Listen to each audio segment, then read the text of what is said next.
আহারের সময় আগত দেব।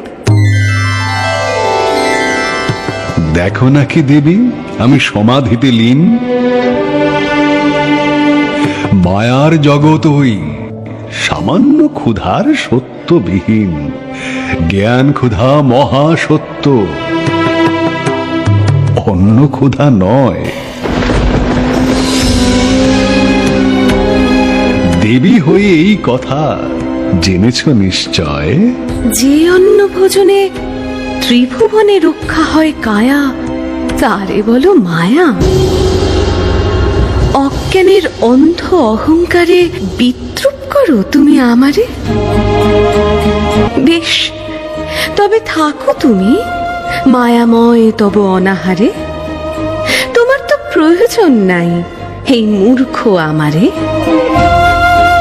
স্বামী, চলিলাম আমি।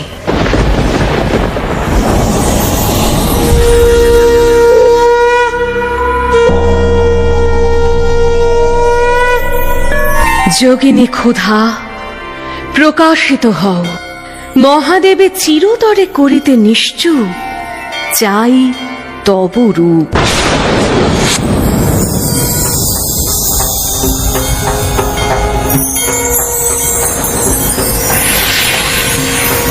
কি আদেশ মাতা অন্নপূর্ণা? মহাদেবকে ক্ষুধায় আক্রান্ত করো। মা অন্নদা, আপনার ভুবনে যেখানে সকল জীবের আহার সুনিশ্চিত, সেখানে স্বয়ং মহাদিদেবের। না চাহিলে যারে পাওয়া যায়, ত্যাগিলে আসে তারে। তার কত মূল্য আমি শিখাইব এইবারে। মহাদেব এইবার দেখবেন এক নিরন্ন পৃথিবী।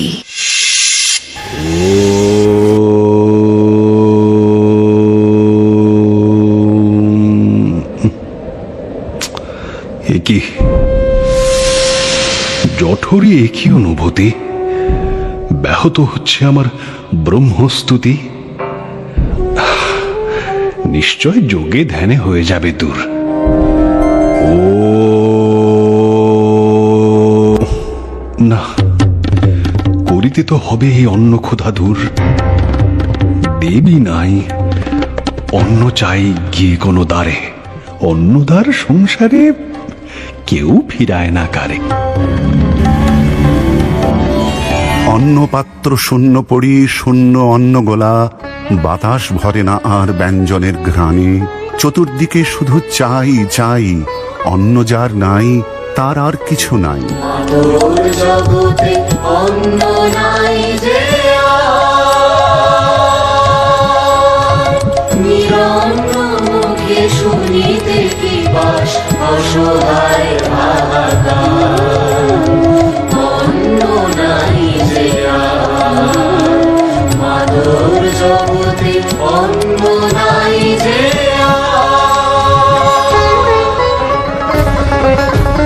জ্বলে যায় জঠোর, দেবী তুই কি কঠোর। ভুল বুঝেছি রে বার, অন্ন যে প্রয়োজন সবাকার।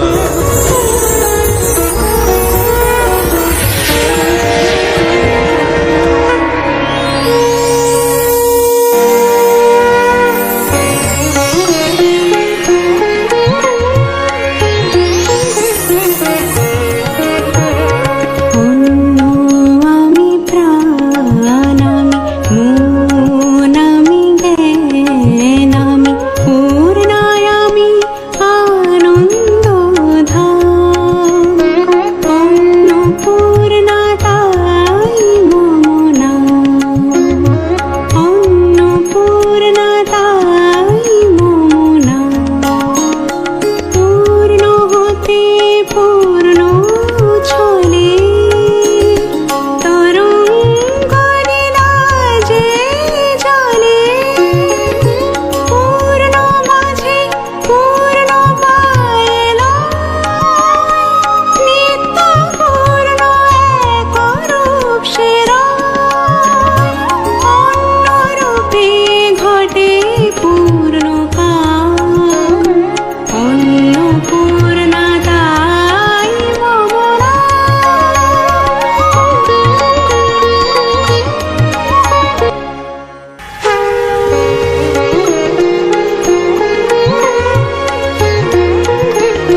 পুরাণে আছে কাশীতে সতীর মুখমণ্ডল পড়েছিল, সেই গৌরীমুখ তীর্থে মায়ের অধিষ্ঠান।